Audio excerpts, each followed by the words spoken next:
Ladies and gentlemen, welcome back to the ExtraCasual podcast. This is Ashton, And this is Gavin. and what episode number is this again? 25. Okay, 25. Yep. Welcome to episode 25, and we have some pretty cool topics, and we finally have a coming back topic from Gavin. Gavin's dream segment. He has a couple new dreams for us. Yeah. Well, one of them is an older one, but I don't think I had the opportunity to tell y'all. And we're going to do that first, too. Okay, and then we have...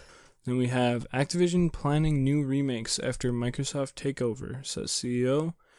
After that, we don't think Steam should be pay to win. Valve explains how games we would have never predicted pop off so hard. Interesting. We have some restocks. Wait a minute, this isn't the title of it. Van Gogh Pikachu proves Pokemon TCG collectors need to slow down.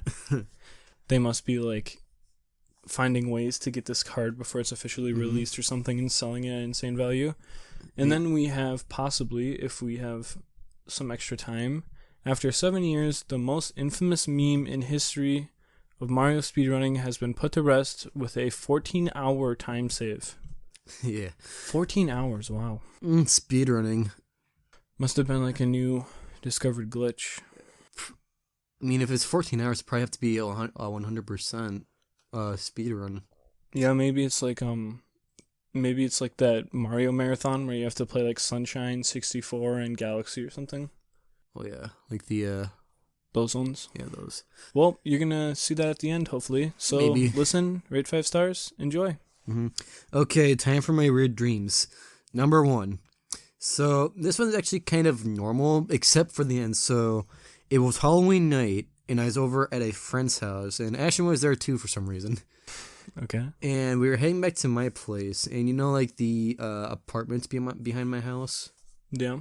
We had to run across there, but there's the fence that blocks off the neighbor's part of the yard was at least 15 stories high, and there was banshees from Dying Light 2 jumping all over it, so we had to literally run to my house if we didn't want to get killed. Interesting. That's the one I wasn't really sure if I shared or not, but judging by Ashton's reaction, I clearly did not. I don't think you have. Okay, now for the other one. So, it is the season to get spooky, and roughly around this time, me and my mom watched the Scream movies, which is my favorite horror movie series for y'all's information. And I had a dream where I was being hunted down by Ghostface. So, yeah, I was in some sort of vehicle thing. It was a parade float, but it wasn't really done yet. It was me and 2 other people, which I didn't really know. They were doing their own thing. Meanwhile, I was staking out the outside to make sure we didn't get killed. And then there was Ghostface, trying to get in. Yeah, and then I just all of a sudden I was back at my house. I was walking behind to where those apartments are, but instead of those apartments, there were... it was a job place because I was going to try to go get a job there. And Ghostface tried to ambush me while I was doing my interview.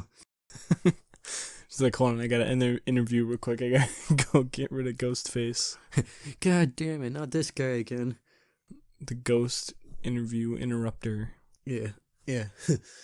And my third one is it was me, a kid in my in 2 of my PE classes I'm taking right now. We were in a house, and I guess people familiar with the series Danganronpa is kind of similar to that, where you can kill someone, and if you get away with it, you can kind of leave wherever you're being held. So yeah, so it was me, him, and I want to say 10 other people from what I remember seeing. And there's these 2 girls who got into a fight. One of them tried was throwing stuff at him. And she said, I'll be right back. And one of them and the one that she was fighting with pulled out a gun. God. Yeah, she was just waiting.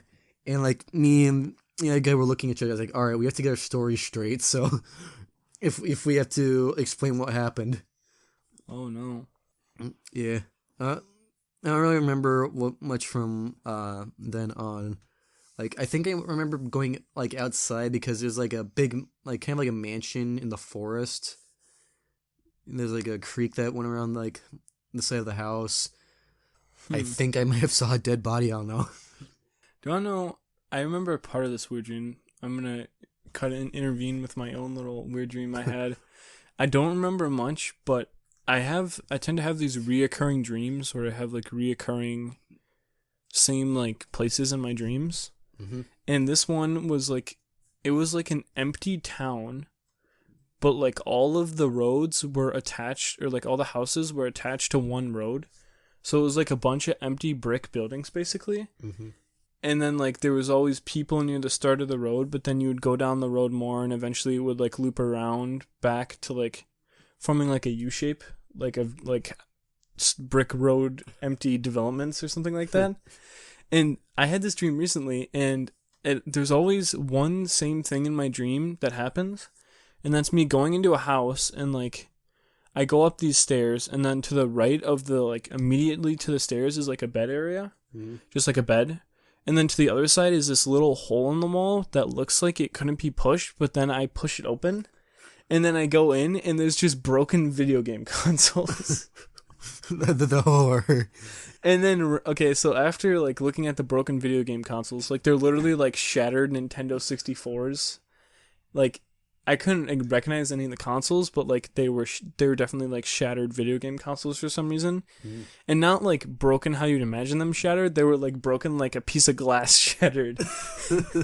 So they were, like, they were abnormally broken for some reason. And then the way my dream ended this time is for some reason it was me.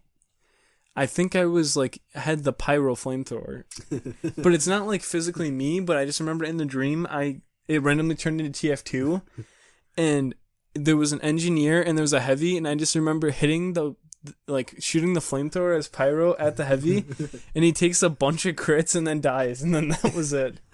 My man was running flog. That's the end of my dream. And I just remembered another one, but I think I went over this. You could repeat it probably. It was I was at my next door neighbor's house. There was a party, and there's these two people that wanted to come after me for some reason, and I just had to chill there and just kind of avoid them. Then I went to school. Our school was a lot different. It was like a not deconstructed, kind of like a re-renovated shopping mall. So like the cafeteria was like the courtyard for some reason. The food court? Yeah. And yeah, I was just running around. Like the principal's office was in like one of the like a maintenance hallway or whatever for some reason. And I was just literally just running around the school because for some reason these two kids wanted me freaking dead. You were there too. They were after you too. Oh, good. Don't we have a couple stories that Jacob could tell us about bad dreams? Oh, yeah. Yeah, we're not going to get into detail about it if we ever have him on. We probably hopefully have him on again soon. He has stories of almost all of his friends dying very vividly. Yep. And they're pretty interesting. We got to have him on to talk about it. Yeah. And back to that school, like, mall thing. I've seen, like, malls that were renovated into schools. So, like, you're literally walking down, like, the halls and stuff, and it's, like, a strip mall.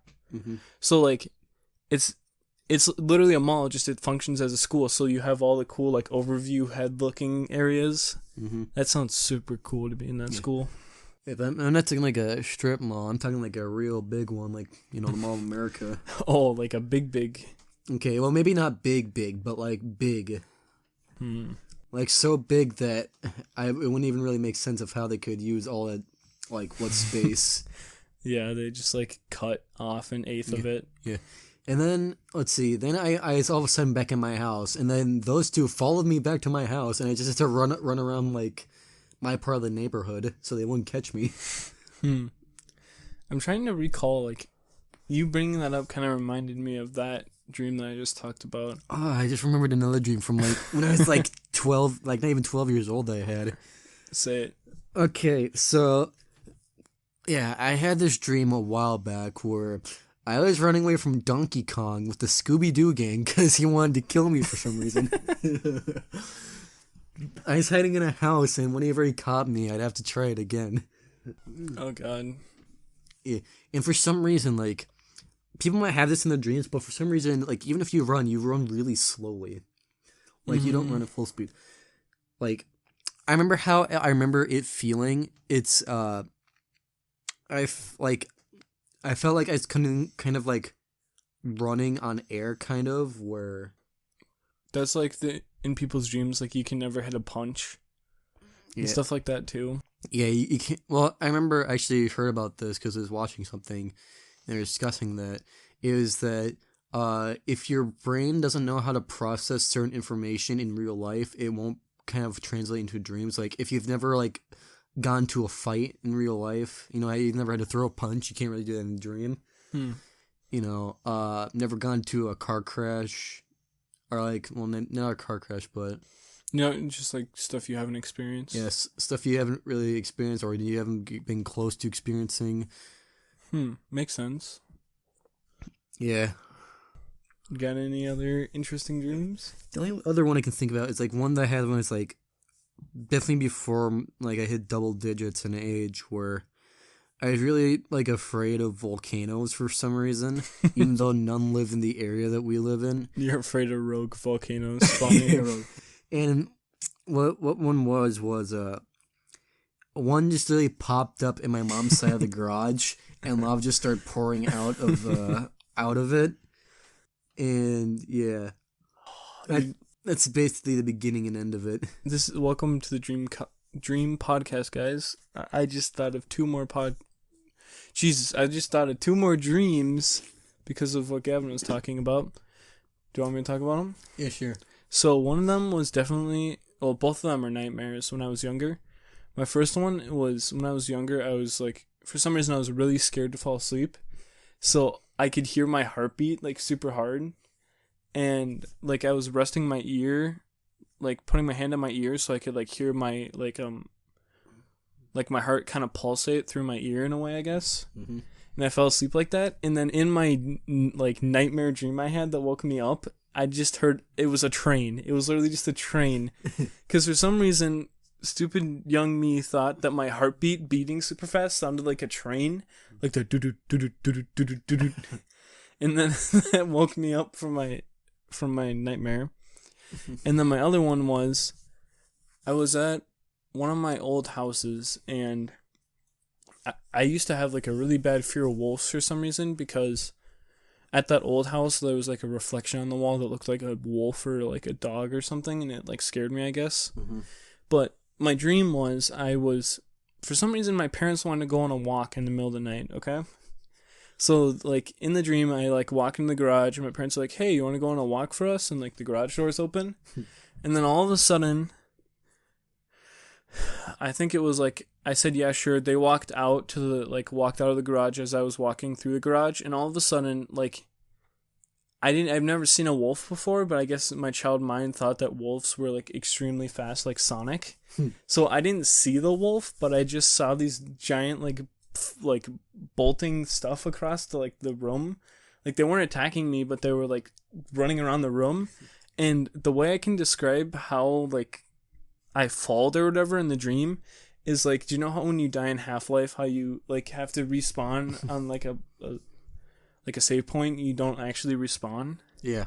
Like your character just drops suddenly to the ground, you see the camera angle. That's how I can describe me like falling to the ground in the dream. You use ragdoll? I literally just like immediately snapped down to the ground, and that was it. Okay.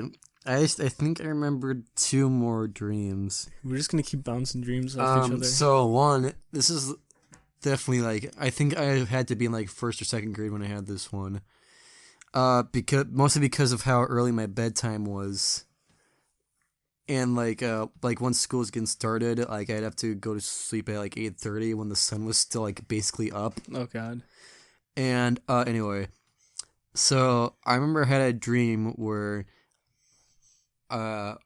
This one's gonna be very short, but I just looked outside. I heard like a very kind of evil sounding laugh, and I saw a literal shark car pull up in my driveway, and I don't know what happened next. Like it was literally a car in the shape of a shark. Interesting. And another one is this one is a little bit more recent because this is when like the whole divorce thing was going on. I've had like a few dreams where I was just kind of walking around, but I kept losing my teeth. And I actually looked this up, and it's because if you're losing teeth in your dreams, it's because there's big change happening in your life, or Isn't it like the fear of losing control or something? well, I think that's part of it. It's fear of losing control, big change happening in life, and a very big imbalance in your life, whether it be between work and personal life or. Yeah, I don't. Yeah, I've had a couple of dreams like that. One time I think it's literally at the capital, of the state we live in, and I was just walking up some stairs and my teeth started falling out. But this next one, I think I actually shared this one before, but I don't remember. This one's a lot weirder. I was walking around town with Jacob, and for some reason there's star coins from Super Mario Bros. Like out on the street, like in the middle of traffic. And boy. yeah, I was just walking with him, and it was like we were in a group of people, and for some reason my teeth just started falling out, and I didn't understand it one bit. You know what's really bad? We're seriously going to be talking about dreams this whole entire time because I just thought of 2 more dreams. Okay, I think I got my last few. So unless I put more in your head after talking about these. yeah. Okay, so the first dream turned out. I think one of these was definitely a nightmare. I'm going to talk about that one first. The second one, I don't remember exactly what it was, but I remember the theme of it. So the first one, my nightmare, it turned out it was like a really happy dream, right? Mm-hmm. And then all of a sudden it just went downhill. So I was at my old grandma's house, and her house, like, for reference, literally, like, she has an open house in a way, I guess. Like, so she has a really big ceiling. Like, this ceiling was definitely like 20 feet plus tall ceiling. Mm-hmm. Like, multiple stories you could see from the floor of, like, the main floor. And in my dream, I was at her house, actually, and I was having, like, a hard time falling asleep. So this is probably why it's turned out like this. But I had a dream that I was, like, flying around in her house for some reason, like, the top area. But, like, everything was a lot bigger than it was supposed to be. Mm-hmm. And then all of a sudden, like, do you know, like, the trope when, like, people in movies have, like, a fear of, like, falling or, like, a fear of heights, and, like, the camera zooms out? Yeah, zooms out, and then the building or whatever they're looking at is just fucking. It's, like, narrow. Drops. Yeah. Yeah. So I was flying around peacefully in, like, this giant house for some reason. Like, I must have been, like, the size of a mosquito. And then all of a sudden, the house starts to, like, do that effect that I was just talking about, where everything zooms out and, like, it all, like, moves around. Mm-hmm. And that was just, like, super panicking for me, I guess, and I woke up. Yeah. And that was the end of that one. And then the second one, I only remember, like, part of the theme of it. There wasn't any characters from this show, but it was, for some reason, it was Harry Potter themed. And I had a broom. Wait, no, this was a nightmare. For some reason, this was a nightmare. I don't know how this was a nightmare, but I think this is also at my grandma's. But for some reason, my grandma has, like, dream remembering abilities. But I had, like, a magic broom, so I was flying, right? And, like, I was flying around and everything. And great, now I'm just starting to forget it. For some reason, like, oh, yeah, I remember. Okay. So I was flying around with the broom and everything. And then it turned out to be, like, a nightmare at some point because I was, like, flying upside down in a house or something like that. Like, the house turned upside down. And then I woke up and I thought that I still had the flying broom. And I was super excited because it was, like, a gift in my dream. So I was like, oh, now I can fly around. Nope. Yep. Do you ever have dreams like that where something happens in the dream and you're worried that it's going to affect you in real life? Yeah, all the teams I lost my teeth in. I've heard stories of like people dreaming that their boyfriend cheated on them in their dream, and then they take it seriously in real life. Yeah. It's like you're worrying about that, and then you just manifested it into real life. Yeah. All right, I have one more dream, and this is a pretty old one. This is the last one. We promise. This should be maybe. the last one. So, like I said, this should be short. So, like my house right now, Ashley knows how it's laid out. Mm-hmm. And for some reason, it was like like 50 feet taller. Like it was like a lot bigger, and there was bookcases outside of like on the deck in my backyard. Huh. Interesting. And like for some reason, like there's a volcano there. It started erupting. I pulled a book and I got another volcano. Yeah, and I got teleported like into a random room inside the house. And I don't really remember where it goes from there, but it's like you hit the Gersh device from Cold War. Yeah, got teleported. Well, I think I'm out of dreams. Yep, me too. I'm gonna remember more halfway through this. I hope not. This is definitely gonna be like dream-related episode title. Yeah. Okay, now we're on to my topic, and that one was Activision planning new remakes after Microsoft takes over, says CEO. Jesus. First of all, are you hyped, Gavin, about the deal finally going through? Yeah, well, hopefully Microsoft's going to kick out all the necessary people and make Activision Blizzard like 10 times less corrupt. Make that Activision Blizzard great again. Yep. Who knows? Maybe they'll finally be able to take on Valve when it comes to like Overwatch 2 versus TF2. I mean, probably not, but No, don't ever say that sentence again. Yeah. Who knows? Overwatch 2 is on Steam, Gavin, and it has probably more than 200,000 negative reviews by now. Yep, and all the positive ones all say that the game sucks, so... They're like, good game, but needs sex. Yeah. Man, those are my favorite Steam comments. Just like ones that are like really shitposty, like... It's not even related to the game. It's just like, please add blank into blank. Something related to sex, please. Yeah, I remember I saw one for the Resident Evil 4 remake. It's like the game was good, but the 2-hour sex scene with the merchant was a little much. God. Yeah, people are unhinged, but that's why I like it. I don't think we have to really go over this article, but we can continue to talk about like games and stuff that we'd like. Mm-hmm. One that I really want to come back, and it mentions it in this short little article, is Guitar Hero. Okay.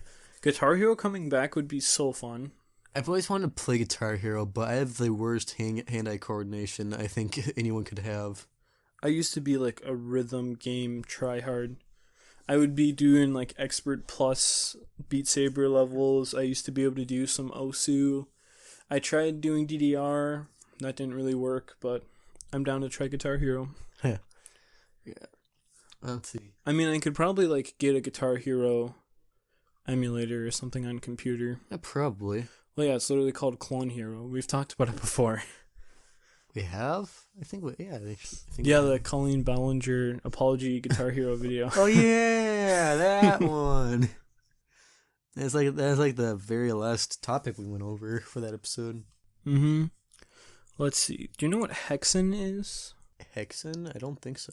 Supposedly they're saying that possibly they could release it, but I don't know what Hexen is. It's like old. Beyond Heretic. Hexen Beyond Heretic. 1995. Warrior Mage Cleric. Supreme Powers and Lethal Weapons.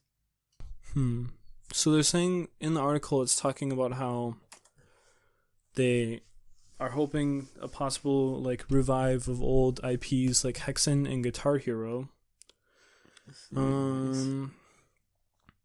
A quote says, I think one of the benefits of this combination is that we can take games that have been in the library for the last 30 years and actually remake them.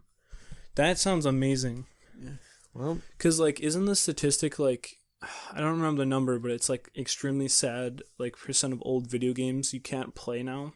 Yeah, because Just because they aren't like ported or like properly maintained, easily accessible without paying like thousands for an old video game console and a cartridge. Yeah, that's why people resort to emulators, and companies really don't like those. Well, yeah, that's why the statistic was like legally available. Because they are available, just not by the most legalist means. Yeah. Emulation is bad, guys. Don't do it unless you have permission. Yeah, or if you already have a copy of the game, then technically, Technically, you can do whatever you want, but I'm not going to give a side on that. We don't condone it, but... Just leave it at that, Gavin. In Minecraft, guys, in Minecraft. Yeah, in Minecraft. Or Terraria. Didn't they say, though, that like if they buy Activision, they're going to kick out like that one bad guy? Bobby Kotick? Yeah. Well, judging by the article, he told CNBC. It was Bobby Kotick, the like... He's the current CEO of Activision Blizzard. I don't want to slander him. I don't know if he's a good or bad person, but I swear they said at one point, like, if they buy the company or something, they're going to remove a bunch of people and they're going to get rid of one of the higher-ups. Yeah. Well, remember during the whole, like, sexual assault allegation, like that whole controversy, it was said that, that stuff went all the way to the top and Kotick did nothing about it, so... Then it might have been him. Allegedly, they said that they might remove him, I think. Allegedly. Yeah, allegedly they might have moved him. We're speaking out of no sources. Yeah, no sources. It's just kind of a hearsay, I suppose. Yeah, but it's like, even... they give a couple good, like, really good things that they've, like, what's the word for it? Remade or, like, reignited. Is, like, the Crash Bandicoot Insane Trilogy, the Spyro Trilogy, Crash Team Racing Nitro Fuel, and then, like, Tony Hawk's Pro Skater remakes. The Tony Hawk Pro Skater remake is actually really fun. And they finally ported it over to Steam because it was only on Epic and Switch. Yep. Well, Instant Cop. Things always make their way back to Steam. Yep. Because that's where they're going to get most of their money. Yep, because it is the largest PC player base. If you could find someone that says that the Epic Games like store and launcher is their favorite like PC store and launcher, I would honestly give you like $10,000 for being able to find someone that says that Epic is their favorite over Steam. Well, it's just because like they're free games and all that. I mean, yeah. Which most of the games are either like shovelware or like low-end games, or they'll like that one time that they had GTA 5 for free, but then like a couple months later they removed it out of everyone's accounts. Because it's like the way that they do it is Epic pays basically them like a large amount of money to be able to put it on their like their free games list, because they're getting the game for free. Mm-hmm. So like the company's not going to make any money from it. And then like after a certain amount of time, they'll remove the game, so then people will be like, but wait, I still want to play it. And then they'll actually buy it. It's kind of scummy, don't you think? Well, you could say the same thing about Game Pass then too, because that's kind of what they do with that. Well, because Game Pass is actually removing Persona 5 Royal. I was about to say Strikers. Strikers isn't on Xbox, I don't think. Yeah, I don't think it is now, but it might be in the future. I don't know. But my brother was just talking about how they're removing 5 Royal from Game Pass after it's been on there for like over a year. So like all the people playing it are now going to have to force to buy it if they want to continue playing the game. Yeah, I suppose it's true. Which, I mean, Game Pass is good and all, but I just hate the fact that you own the games less than if you bought them online. Yeah, digitally or have them physically. Because you still don't really own online games. Yeah, I mean, they need to pass a law, at least in the United States, that says that if you buy a piece of media that's strictly digital, you have the full right to keep it. That would be nice, but sadly, I don't think that's ever gonna happen. It's because there's a bunch of old heads in office that don't understand this shit. Yeah. Just make an NFT. Those will get stolen. Yep. But like almost all the online stuff, there's somewhere in their contracts or like their terms of service just say, yeah, we can take this away at any time. Yep. Because it's ever since they changed into a games as a service model, not games as a product model. That also reminds me of what was it? Online games used to be cheaper than in-store games because it would take them less money to, to process the disc and process the CD and ship it out and everything. Mm-hmm. And that was like 360 PS3 era. But now it's the online and physical are the same price. Yep. Because now essentially the physical is literally just you go home, you put the disc in your console, and then it just downloads it online anyways. Yep. It's not like there's any actual content on the disc most of the time now. Yeah. Which kind of sucks, because then the disc is basically just an activation key that you have to have in your console. Yeah, basically. I mean, physical media, at least you have it, can hang on to it. Yeah, I guess if you really wanted to, you could like burn all of Terraria onto a CD. I mean, you could. But that's also I don't really know how do that. I don't really know how you do that, but you could. Not saying you should either. Unless you have permission, of course. Uh-huh. What else could we mention? See, I just did that thing I was talking about. Yeah. You guys aren't going to hear it because we're cutting it out. Probably. I think we covered... most of it, really. Yeah. What games... Do you know any, like, old Activision Microsoft games you'd like to see remade? No, not really. Like, all the ones that you'd expect, like, all the ones that you'd know are already out. Where is Rare in this, actually? Rare? What does Rare belong to? Rare isn't a Microsoft property. Ever since they bought it, like, I think around the turn of the millennium. Microsoft? Conker's Bad Fur Day remake. Now, please. Yeah, or Banjo-Kazooie remake / sequel / whatever. Well, we got nuts and bolts. Screw nuts and bolts. I actually want to play that game, even though it has so much hate behind it. Well, I think what it was is that people were upset because it wasn't Banjo-Kazooie, but they can appreciate that it's a good game in its own right. Mm-hmm. But... I know you could skip, like, giant areas by building certain cars to avoid things. Yeah. Good old JonTron. Yep. But Conker's Bad Fur Day... Funny enough, Conker, like the Conker character, I'm pretty sure his just name is Conker. Yeah. He originally appeared in, I think it was like... He appeared in a racing game originally. And then they're like, we're going to give him his own game. And then he got Conker's Bad Fur Day. Yep. Funny thing is that, how it's like, I guess more vulgar than like a lot of the games from that era? Mm-hmm. That's because, like, I think critics, like, that got the hold of the game early, like, really, really early, said that, it's just another child-friendly platformer. Doesn't break the old mold in any way. And then they just went real freaking hard with it. Yeah, the Great Mighty Pooh, and he will throw his shit at you. Yeah. There's a boss fight where you have to drink a bunch of beer and then piss on a fire flame. I'm pretty sure the final boss is like one of those chest bursters from like the Alien like series. Oh, yeah. Let's see. There's jokes about. There's like over sexualized cartoon characters, I think. Yeah, let's say there's also jokes about bouncing off boobs. That game is just good in every single way. There's also like a lot of parodies. Like there's Matrix, a Matrix parody level. There's a Saving Private Ryan parody level. Mm-hmm. I remember them I remember watching gameplay of it. In the Matrix one, they were like jumping, like diving while shooting in slow motion and stuff like that. It's just a good game. And you know what's even better?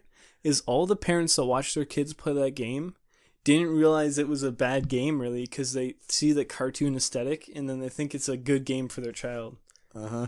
Unlike with like GTA and stuff. Yeah, with GTA you can kind of tell. You can kind of tell, there's like guns and Hookers.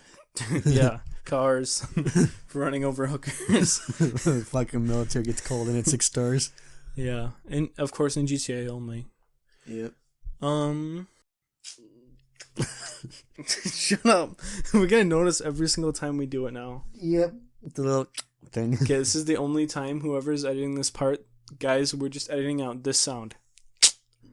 That's the only one we're gonna leave in because it is so annoying to hear through audio. Yep. I almost did it again. I think we're good to go on. Yeah. I guess real quick for the 6 stars military gets called in. I remember saw a funny thing where it's like, what happens when you get 7 stars in GTA? And the first comment was, Batman gets called in. Oh, God. Could you imagine like getting the crap beaten out of you in GTA by Batman? That'd be hilarious. I mean, he wouldn't kill you, though. So yeah, he wouldn't kill you. He would just give you lots of great pain. Let's see. Now it's time for Gavin's topic. Yep. We don't think Steam should be pay to win. Valve explains how games we never would have predicted pop off so hard. Valve offers a rare look under the hood of Steam to break down why you see those recommended games. So kind of straight off the jump, why do you think like some of the more niche games get become so successful? I think it's just like Steam does a really good job. They used to have something called Steam Greenlight, where like no matter what quality of content the game is on Steam, it will be on Steam. So the really bad games will get pushed down under, but then like the little indie games that people really like, they'll like try their hardest to like post about it or give it good reviews or like have it in like the Steam. They can like showcase it on their profile and stuff like that. You can create community pages in Steam to like have a conversation about it with other people. Mm-hmm. I think it's just a really good place for indie games to go if they're actually good indie games. Yep. I mean, proof is in the pudding. You got Hades. It's funny that a lot of indie games, real quick, are roguelikes. Because you got, Hades, like I said, Risk of Rain 2, Brotato, that's a Stardew. Yeah. Oh, Stardew. And Terraria as well. Stardew was originally on Steam Greenlight before they got rid of that. That's cool. Steam Greenlight was just basically like a showcase thing that Steam used to have where it would showcase indie games. Mm-hmm. And then depending on the feedback, they would like allow them to, I think it was like they would allow them to like upload for free or something like that. Yeah. I don't remember exactly. Interesting fact, Terraria, I think we might have gone over this before, but Terraria is the number 1 rated game on Steam. How many ratings does it have? I think it has no, it's not number 1 rated on Steam. It's the highest. It's the first game to reach over 1 million reviews and still have overwhelmingly positive overall rating. I'm pulling it up right now. Oh, it's only okay. So it has 959,000 overwhelmingly positive reviews. So there's probably over 1 million, including the negative reviews, I think. Yeah. That's impressive. Yep. Gavin has almost 500,000 in Terraria. Yeah. I gotta get those numbers up. I don't remember last year I said I was going to try to get 1,000 by the end of the year. Yep. And now it's the end of this year and I still don't have even half of 1,000. Yep. Let's see. In a new talk discussing how Steam puts games in front of players, Eric Peterson of Valve's business team argues that storefront visibility shouldn't be paid to win, and offers a look under the hood at how new games are promoted on the biggest store in PC gaming. They talk is aimed at developers and publishers, but there are some interesting player-facing nuggets too, especially if you're wondering why Steam keeps recommending you a certain type of game. Well, Jay, I wonder if you are oftentimes seen playing a certain kind of game like a roguelike or hack and slash or whatever, you're going to be recommended more. It's called algorithm. Precisely. Except instead of it showing you use the stuff you'll never use, you're trying to show you games Showing that you you might stuff that you'd actually buy. Yep. Let's see. Our goal with Steam is to match games with players who will love them. Peterson begins. It's important to us that players trust that when they see a game, when they come to the Steam store, it is relevant and interesting to them. That makes sense. Of course, you're not gonna, look at a library of. Not a library, a selection of games that don't interest you and expect to go back later and find stuff that do. Oh, yeah. So you have to kind of get it right on the first try. Of course, it's going to give you, like, all the popular games first, but then if you keep going through Steam, it's going to give you, like, because you played this game, or it even goes down to, like, what your friends play, too. Yeah, what your friends play because you played games of a certain genre. Mm-hmm. Stuff like that. Obviously, if you use Steam, you probably know this stuff, so... It's pretty useful, actually. Yeah. Let's see. Peterson reaffirms Valve doesn't sell placements on its store. We don't think Steam should be paid to win, he reiterates, pushing to level the playing field for games by not selling ads to the highest bidder. That's good. Come to think of it, there isn't really ads on Steam. Yeah, not really. Isn't there, like... I'd have to think that there's, like, advertisements on other game service, like, things, wouldn't you think? There probably is. I think so. But Steam, all you get is, like, the newsletter or whatever. Like, kind of like the daily news of games. Mm-hmm. That always pops up sometimes. That's kind of cool to go through. You can see, like, the sales coming up and all that. Mm-hmm. Let's see. Peterson also leans into the abnormal hits that emerge from PC far more regularly than other platforms. Every week, Steam automatically picks up on games that we haven't even heard of or games that we would never predicted would be popular. Excuse me. Hit games are emerging organically, powered by what players are excited about. We think when we are surprised by a game that's good, it's an indication that Steam is working properly. Like I said, it makes sense. Yeah, you want to kind of lean towards the people that would want to get certain games. Yeah. Isn't it exactly how I found Dead Cells? Last year in my English class, I saw a friend playing Dead Cells. I was very interested. Now you probably have more hours played in it than him. I don't think so. He's definitely a lot better than it. Because he is on like difficulty 4. Meanwhile, I'm still on difficulty 2. Yeah, it's funny that most of my like favorite games are either like sandbox games like Terraria, or they're just roguelikes. Yeah. Because roguelikes are like, they're really easy to understand, and then you just have to understand the mechanics of the game. Yeah. Like Brotato, Risk of Rain, like you learn the basics, and then you just have to master the basics. Yep. It's not like a story mode where you have to like do side quests all the time with a roguelike. It's just once you suck at the game, then it just kills you and lets you retry, and then you just have to be better than last time. Yeah, that's kind of Dead Cells' tagline: die, learn, repeat. Mm-hmm. What time are we at? Let's see. We're at 46 minutes. Okay. Well, we got a little bit more to read of this article. Actually, it looks like a lot more. Just kind of scrolling through. I'm gonna read a couple quotes. Yeah, let me read these quotes on here. Let's see. If you're looking to be part of a midweek or weekend deal, you're gonna need to be in the top few 100 best-selling games on all of Steam. Let's see. Algorithmic promotion can happen anytime during the life cycle of a game. Launch is usually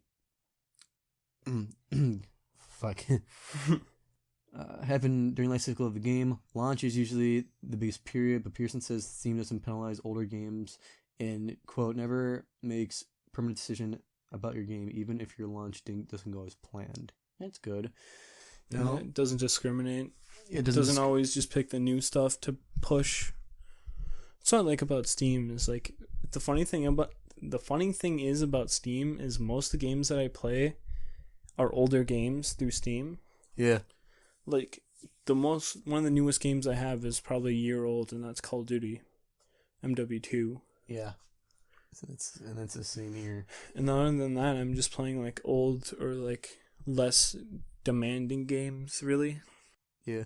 I remember there's the Castlevania collection, whereas like, in fact, there's two of them. There's the old ones and like the newer ones, quote unquote. Like the NES and the SNES. Yeah, SNES.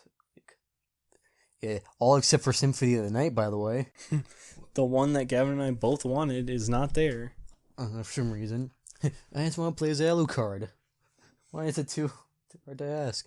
Yeah, I mean, that might actually be one of my first purchases when I start making money.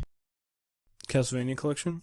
Yeah, like, I'll probably buy, like, the older ones just so, I can kind of play them. I heard they're all pretty difficult, but I think it could probably get by, even though I'm kind of bad at older games.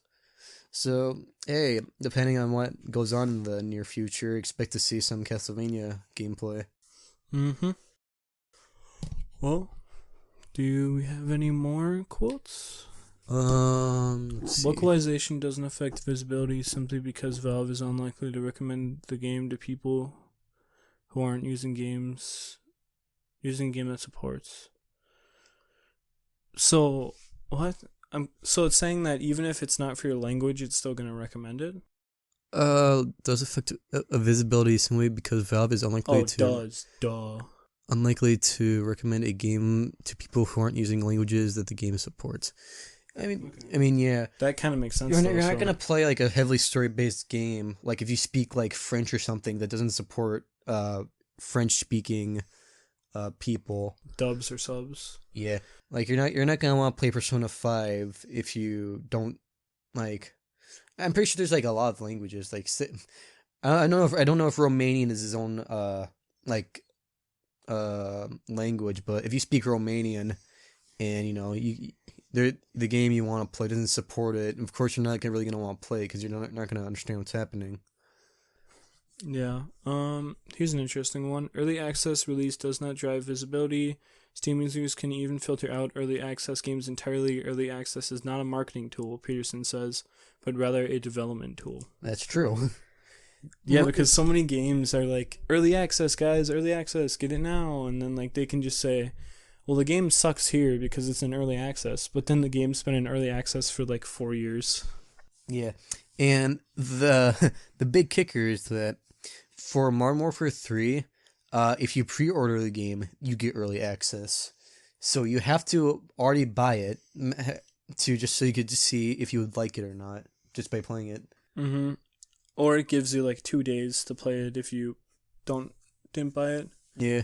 I'm trying to think. A really interesting one is Fortnite. For the longest time, I'm pretty sure way after like season 10, like onto the new chapters, it was still classified as a beta. Oh yeah, I remember that. Because of like Save the World or something wasn't finished or something, I think. So it was like all of Fortnite was still classified as a beta because Fortnite was originally just a PvE game mode. Yeah. Well, PvP, PvE game mode turned into Battle Royale during all that. Yeah, during the Battle Royale craze of 2018. And now no one remembers Save the World. Nope, not one bit. You can get free V-Bucks over there, guys. Get free V-Buck. I'd say that's it. Wishlists affect the popular upcoming selection before a game releases, and Steam database has a whole page for the most wishlisted games, but not the pure number of wishlists that you have doesn't affect your visibility. Yeah. Actually, I remember kind of a fun fact. So back when I was waiting for Dying Light 2 to come out, there was a time when Dying Light 2 was the most wishlisted game on Steam, and then when Elden Ring was announced, That immediately shot straight to the top. Yeah, it's Elden Ring. FromSoft diehards. Yep.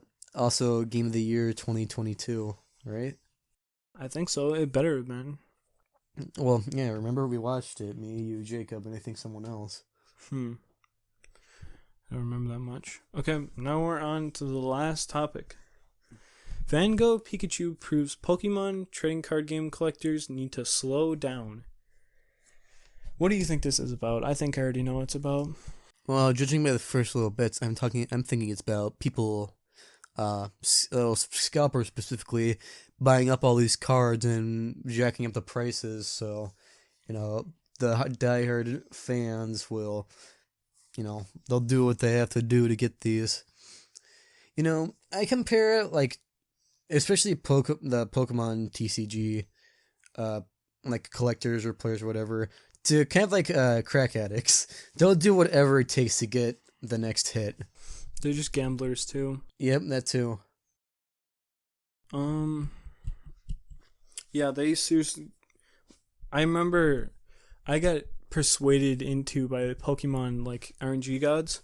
My brother pulled. Gavin, do you know what a god pack is?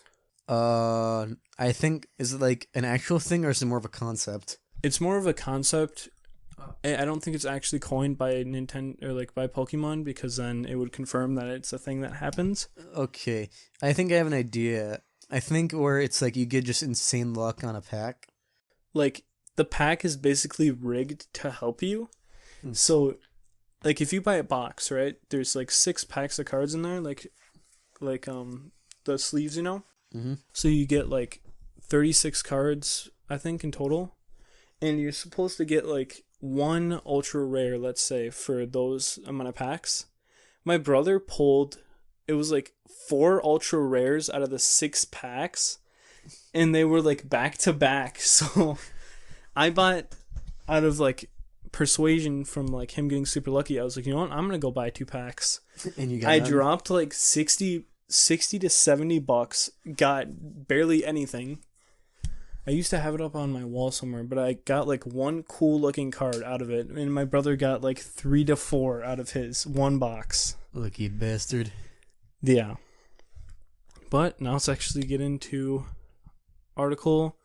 Scalpers caused chaos and drove up prices for the Van Gogh Pikachu card, leaving the true fans unable to access it as intended. Yep, that's what I thought. The volatile market for Pokemon cards often leads to inflated prices, but patience can lead to restocks and more reasonable values. Well, if there's one thing I've learned with fans of this caliber, is that they don't have patience. Well, that's the thing with like what I see with like Steam games. I know that in like a couple months, a game that just came out will go on sale, so I'll like purposely wait out, Mm-hmm. Unless you really want to play it, and then you get it right away. Yeah. Pokemon Company has confirmed a restock of the Van Gogh Pikachu card, giving fans another chance to obtain it, possibly at a lower price. So I'm wondering if this card is like, I'm assuming, do you know how they have those like starter kits or whatever? Yeah. And there's always like the one card in front that's guaranteed. Mm-hmm. I wonder if this is that one card that's guaranteed. Maybe. I remember when I still like played Magic the Gathering, still collected cards a little bit. One of my green deck specifically, that was it had a guaranteed card, which was the Planeswalker. Okay, Pokemon cards have always been plagued by issues with scalpers, causing prices of certain promos and rare cards to skyrocket. While many have the idea of how to prevent scalpers, the issue seems to be one that has not been addressed directly by Pokemon to make it difficult for lovers of the franchise who may not have thousands of dollars lying around. Yeah, I mean, at the end of the day, the Pokemon company's still getting money, so... Yep, fuck ton. That's why they don't really do anything about scalpers, because they're getting the money at the end of the day, so... They're getting the money at the end of the day, and the scalpers are going to be getting a little bit more money out of their cards, but they're not going to care, because thousands of people are buying these cards and then just reselling them. Yep. I remember when I was trying to get my 3060, me and my mom went to Micro Center. and we were talking to one of the employees, like, that guy that worked out the 3070, he's a scalper, and he's like, then why? But it's like, I already knew that they're not gonna stop him if he's a paying customer, even if he isn't doing a very morally bankrupt thing, like jacking up the prices and reselling it. I mean, in some places, like, I'm pretty sure, like, concert tickets, you're not allowed to do that. Like, there's a legal thing behind it. But for most things, the companies aren't going to complain because they're still getting the money at the end of the day. Uh-huh. Like, the companies might even jack up the prices than their normal cards just so they get more from the scalpers. It's possible. Honestly, that makes sense, too. The volatile market around promotional events for Pokemon may be slightly improved with some patience on the part of buyers, cases such as ones where restocks can occur to help even out the values. Let's hope so. Imagine how pissed a scalper would be if he spent like 10,000 and then like they restock the next day and then he just loses all the value. Yeah. Well, it's also kind of like, cards like these are usually equivalent to like currency. The more of them that are in circulation, the less valuable they are, unless they have like some really big competitive edge. Yeah, which I don't even think most people don't even use these cards for the actual game. They just collect them. Yep. They should just get rid of the points and everything. Yeah, there's like legit tourneys for like the TCG, and like also for, like Magic the Gathering and Yu-Gi-Oh and stuff like that. Yeah. I think this is the last paragraph because that might be a different article. Just a few weeks after the disastrous launch, the Pokemon card company has confirmed that there will be another chance to restock cards of the artistic Pikachu at an unspecified start point. Shoppers at the online Pokemon Center store spend more than $30 would be able to receive a Pikachu with a gray hat promo card with their order. That's cool. More information will be coming soon when this will happen, but likely the new promotion will still sell out quickly, with the caveat of while suppliers last, there is no word currently on whether the other special items, including the Pikachu plushies, will be restocked. That's cool though that they're doing like, just thinking about like the art of Pokemon cards.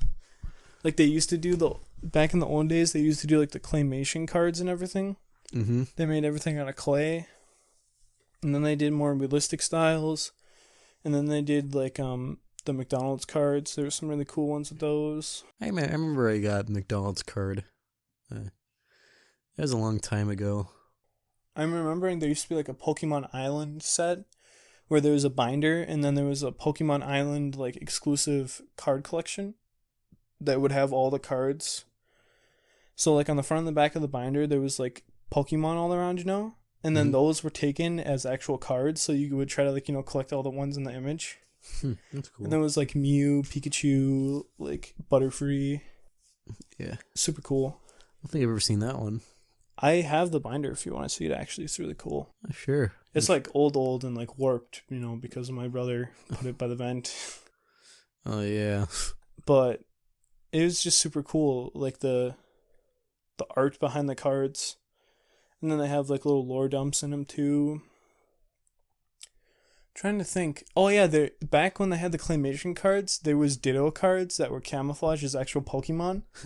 So it would be like a Pikachu, but he has a Ditto face, and then the card would say Ditto on it, but it was clearly Pikachu, but it was a Ditto like disguised as Pikachu. That's cool. And they had one for like Geodude too. Like there was just a bunch of cards that looked like it was the Pokemon, but then it just turned out to be Ditto. Yeah. I remember one with Eevee, I think. Just has the derpy Ditto face. Hoorah. Oh yeah, there was another thing. This was so cool when they first did it. This is probably like 7 years ago. I'm old. Back when they started integrating multiple Pokemon into the same image. Mm-hmm. So it would be like Zekrom, and then behind Zekrom you'd see like a Pikachu or something in the background. That was super cool. Like, it just added more detail and, like, liveliness to the card. Where instead of just seeing, like, the Pokemon, like, with the default background behind it, you would see it, in the nature or something like that. Mm-hmm. It gives you, like, more imagination behind it. I don't think I got anything else to say, really. Yeah. I don't really have much to say about Pokemon cards either. Pokemon cards are cool. That's it. That's the end of the story. Yeah. Well, Gavin, I think it's your turn. Yeah. Suppose that's it for this week's episode of the Extra Casual Podcast. Hope you all enjoyed, and we'll see y'all next week. This has been Gavin And Ashton. We see you all later. Yep. Auf Wiedersehen. Bye.